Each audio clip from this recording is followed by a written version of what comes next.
Hey everybody, welcome to the Warrior Wellness video for meditation. My name is Captain Eric Strom, content contributor for Fireteam Whiskey. And so today I want to talk to you about meditation. Meditation is something that gets a lot of attention these days, and we hear a lot about different kinds of meditation and a lot of different benefits for that. So we're just going to cover some of that today in our Warrior Wellness video. So we'll start with learning a bit about meditation and why it's good for you and things like that. So, meditation is a way of transforming the mind. Buddhist meditation practices are techniques that encourage us to develop concentration, clarity, emotional stability, emotional clarity, positivity, create a sense of calmness and well-being. It allows our body to relax and come into a state of being calm, which can help with performance. It can help with recovery, a lot of different things there. So, with regular work and nourishment of your practice, you can really create a new and positive way of being through meditation. So, just something for us to talk about and see how we can help our fire team members to become better holistically. Obviously with Fireteam Whiskey, we do a lot with fitness and nutrition, but we are holistic beings, so it is important for us to focus not only on our body, the physical body, but also our mental health and our spiritual health. So, meditation practices have been around for millennia. A lot of times when people think of meditation practices, they might think of Buddhism or something like that. And certainly that is one aspect of meditation. That's one facet of it. But meditation can look a lot of different ways, and we'll get into that as we move along. So, in preparation for meditation, there are some things that you want to make sure that you do. So, when you sit down to meditate, you want to set up your meditation space and your meditation posture in a way that's relaxed, upright. You can use a cushion if you need to. You can sit on the chair, couch, bed. You can sit on the floor with a cushion, cross-legged, like many people think about, if that's comfortable for you. For a lot of people, that's not necessarily the most comfortable, so you don't have to do that. Really, what's important is that it feels right for you and that it feels comfortable for you. So that's a big factor in our meditation practices. Make sure that it's set up right for you. So, we can look at the space being a dedicated space in your house. As we talk about a meditation space, it might be your office at work. I often meditate in my office. And as we move along through this, and I'll talk about this at some point as well, that meditation can be a couple minutes long. It can be 10 minutes long, it can be an hour long. It's all about kind of, one, where you are, two, what you have time for, and then just being able to figure out what works for you. So, sometimes you have to meditate with helicopters in the background. If you can hear the helicopter behind me, and that's okay too. For some people, that might be a meditative sound. So let's talk a little bit about different kinds of meditation. So the biggest one that you've probably heard about is mindfulness meditation, right? So this is a form of meditation that urges practitioners to remain aware and present of what's happening in their body. This is something I use a lot with my clients to help them to become self-aware of their body, to recognize what's going on for them as we continue our therapy work.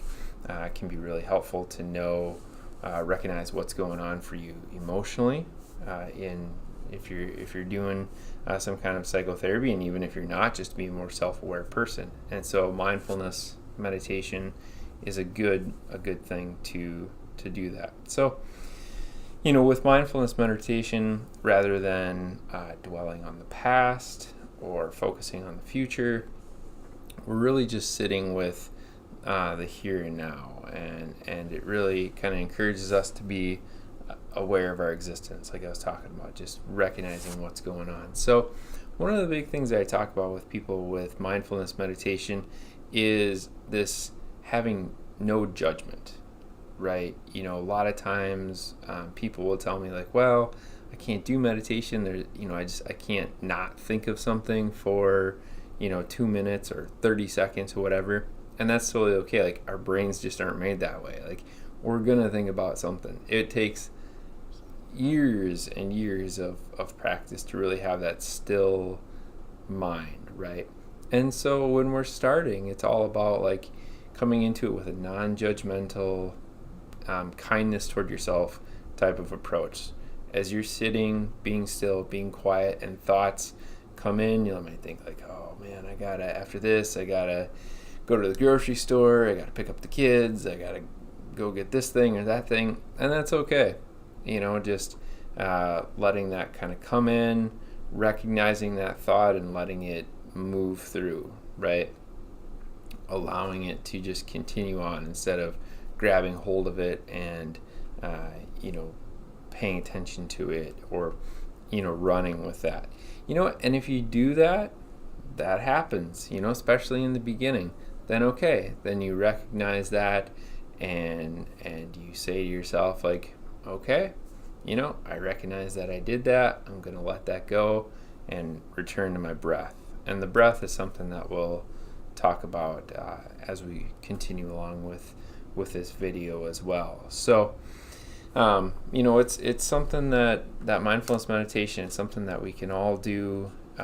We can do it lots of places, and it can be really helpful with a lot of the stuff that we have going on in life. So, just important one to remember as we move along. So, some other some benefits of that mindfulness meditation: relief from stress and anxiety. That's a big one that I talk to people about with, using that mindfulness meditation, right? And people say like, how do you expect me to be still and be quiet if I'm feeling anxious and whatever? And, that's where I talk about things like guided meditation. There are a lot of free guided meditations out there that walk you through a practice that allows you to focus on that, guided imagery, that guided meditation. And so if you're at a place where you can't, you just can't seem to get into that calm place and let those thoughts go, it's something that can help. There's a couple of really good apps out there. Ones that I've used, Headspace is a very common, very popular one rather. Insight Timer is another popular one. That's one that I use and has many different timed meditations. Silent ones with music, ones with nature sounds, chants, mantras, you name it, it has, and things for stress, for anxiety, for sleep, a lot of different things. So that's a really good app to use as you look at doing some of this mindful meditation. Some other benefits that have been shown through different research is that it can actually lower blood pressure, can lower hypertension, makes more efficient oxygen use in our body. So this is a good thing to do, if you're getting ready for a race or for a competition. I mean, it's something good to do no matter what. But if you've practiced and you can put yourself into that kind of mindful state where you're very focused and making maximum use of your oxygen, of your system, it can increase your performance. And ultimately, by calming down our bodies, it can increase our sleep or improve our sleep. So that's another benefit that people see from using mindful meditation. So,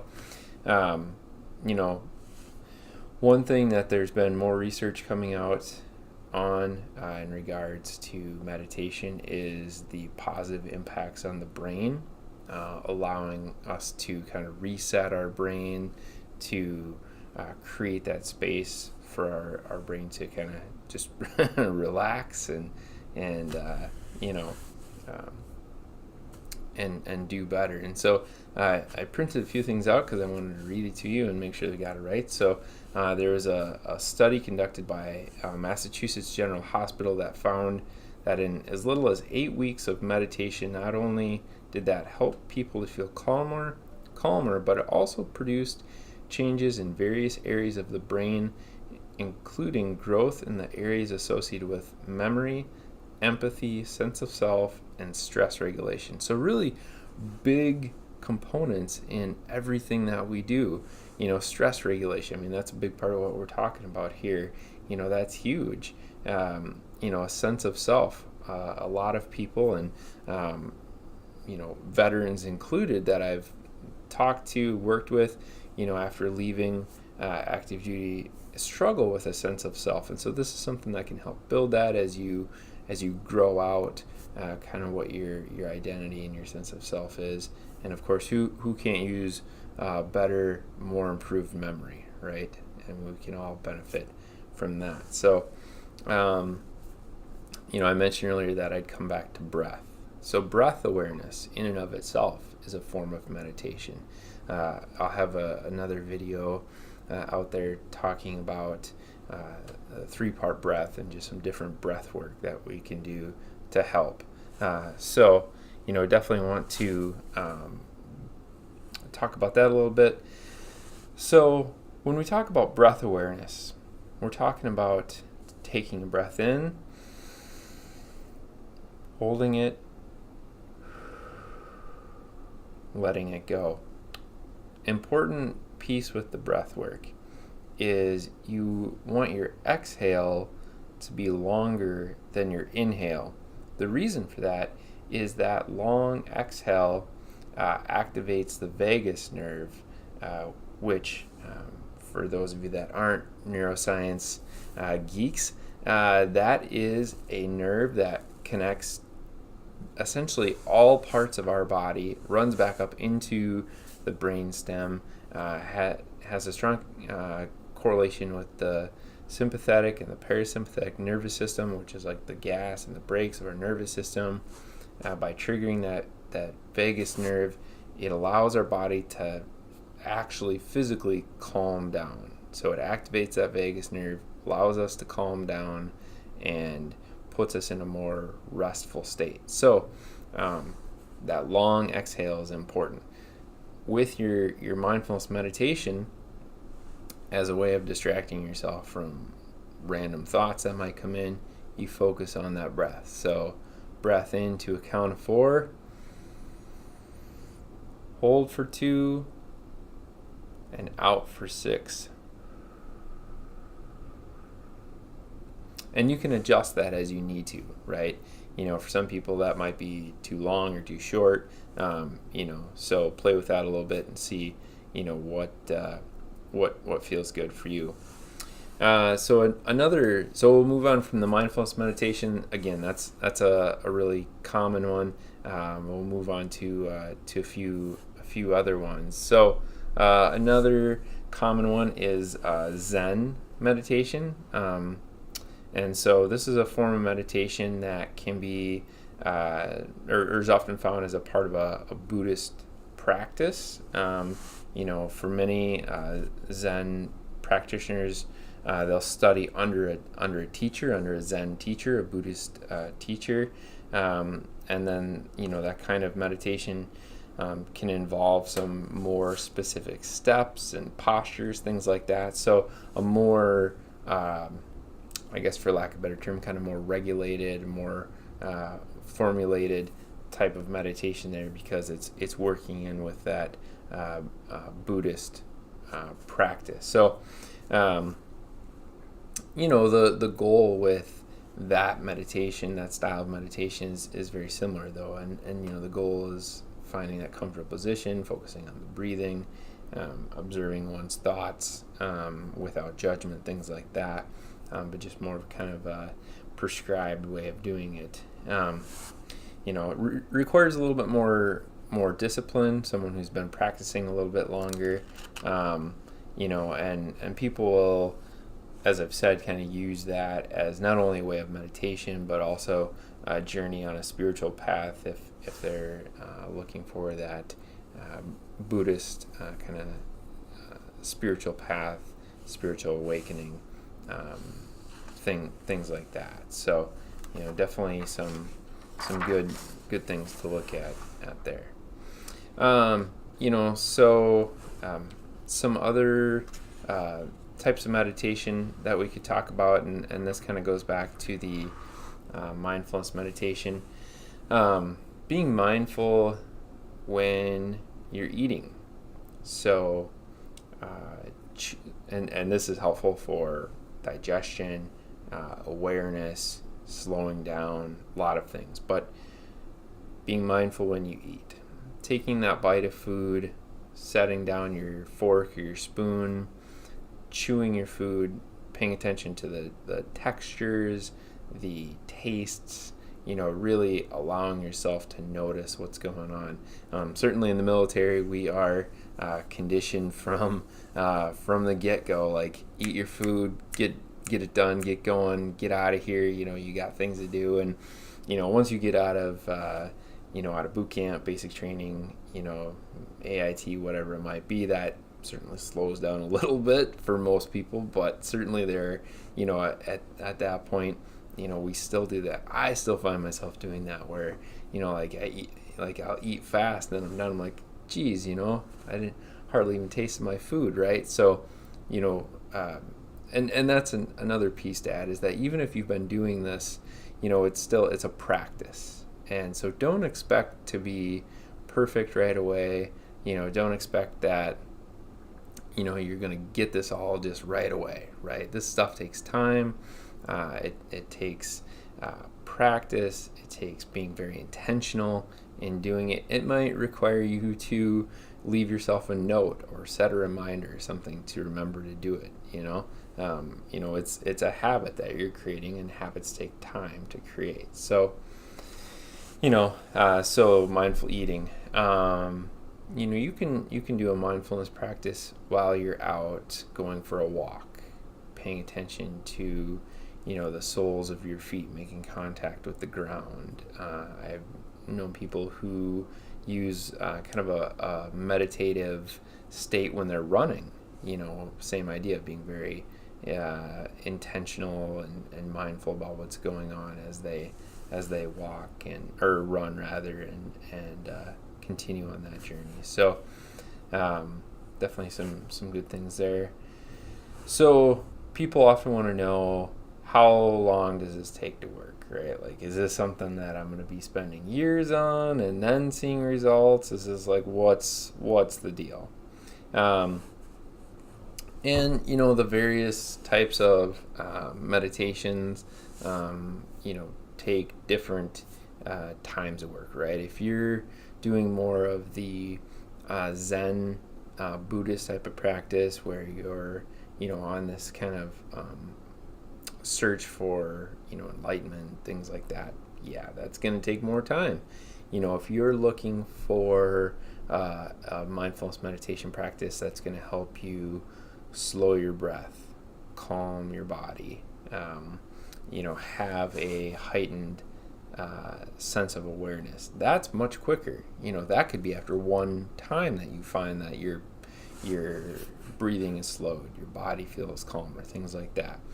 And the other thing to remember is that meditation isn't per se, it's not a focus or goal-driven event, right? This is something that you're doing, with the ultimate purpose of creating a more attunement to your body and creating a greater sense of, who you are, and, stabilizing your body, stabilizing your breath, becoming more aware. And so, again, how, as far as how long it takes to work, that might be, it might be a day, it might be quite a bit longer if you're doing a more intense, looking for that kind of spiritual, enlightenment. So, things to keep in mind there. How often to meditate? I would say it's best to meditate at least once a day, and find a time that works for you. Some people, prefer it right away in the morning. Some people will find it that during their day they are better at that. Some people like to do it in the evening. I know for me personally, unless I'm doing like a kind of a meditation for sleep, the evening is not good for me because I will fall asleep. So morning or sometime in the day is good for me.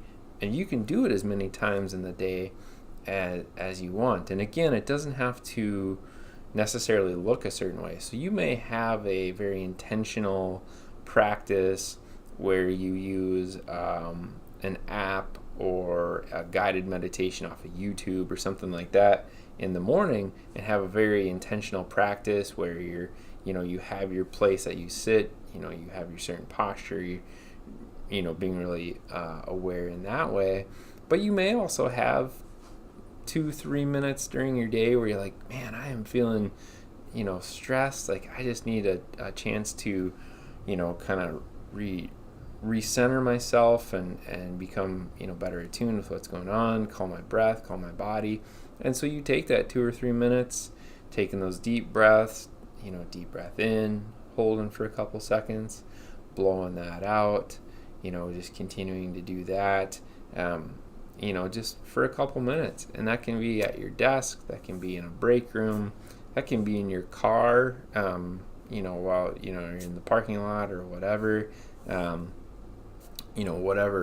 whatever works for you. So, it can be once a day. If once a day feels like, I don't know, I can't fit that in, or, whatever, I would challenge you to, put it on your calendar, to put a reminder in your phone, whatever, to at the very least do 3 to 4 sessions a week to start off with, right? And certainly building up to that once a day. And again, that once a day session can be 2 minutes, it can be 5 minutes. There's a number of, podcasts and things like that I listen to where, these different guys talk about doing hour-long meditations, and certainly that takes time to build up to that. So, so definitely finding what works for you is a theme in this as we move along. So, enjoying the process of meditation is important, right? Like if it's something that we enjoy, we're going to continue to do it. So I really want you to make this a practice that you set out to do with the intention of, creating a better you and making it enjoyable, right? Some people, just as kind of an add-on to, both the mindfulness meditation, the Zen meditation, like to journal about their experiences. Totally encourage that if that's something that you like to do. It definitely can be beneficial. So, that's not something you have to do by any means. There's many days that most days that I don't journal about my experience. I just enjoy the experience and feel centered and refreshed when I'm done. So definitely a good thing to think about there. So just as kind of a recap with the practice itself. Find a comfortable position, focus on your breathing, having non-judgment toward your practice, so toward your thoughts, toward the fact that thoughts may be coming into your mind, whatever it might be, just allowing them to pass through, coming back to, focusing on that breath. And, if there's a Zen center or meditation center, or even a lot of like the more kind of restorative yoga classes have a big focus on breath, on meditation, things like that. So if it's a restorative yoga class, that's definitely something that you could use that as a meditative practices. If there is a meditation center, a Zen center, something like that in the area where you live, and you feel like you need some kind of introductory help with it or whatever, reach out to somebody that that is more skilled, that can do that. You can certainly reach out to me as well. Happy to move, help you move along in that journey. And just as kind of a side note about all of this as well, there's a lot of police, fire, military organization or military units, special operations units, Fortune 500 CEOs, a lot of people who have high stress, high demand jobs, who have really begun to put a light on meditation and the benefits that they're seeing from them. A few of the people that I've read about or kind of heard of more recently that use meditation on a pretty regular basis. I can't remember the gentleman's name, but CEO of LinkedIn, Oprah Winfrey talks about it. Paul McCartney, I know I saw that he was a big advocate of it, and a lot of other big name folks, and like I said, Fortune 500 CEOs, and military, fire, rescue, police that are using it. So I know that there can be a lot of kind of perceptions around these types of things when we talk about meditation, that it's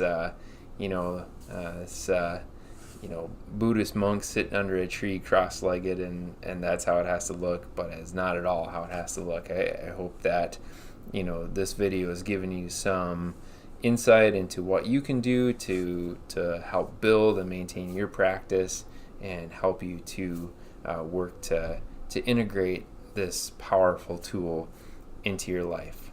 So again, if you have questions about this, reach out to me and see if we can get those answered for you. So, all right, until next time, take care, be well, and live your best life.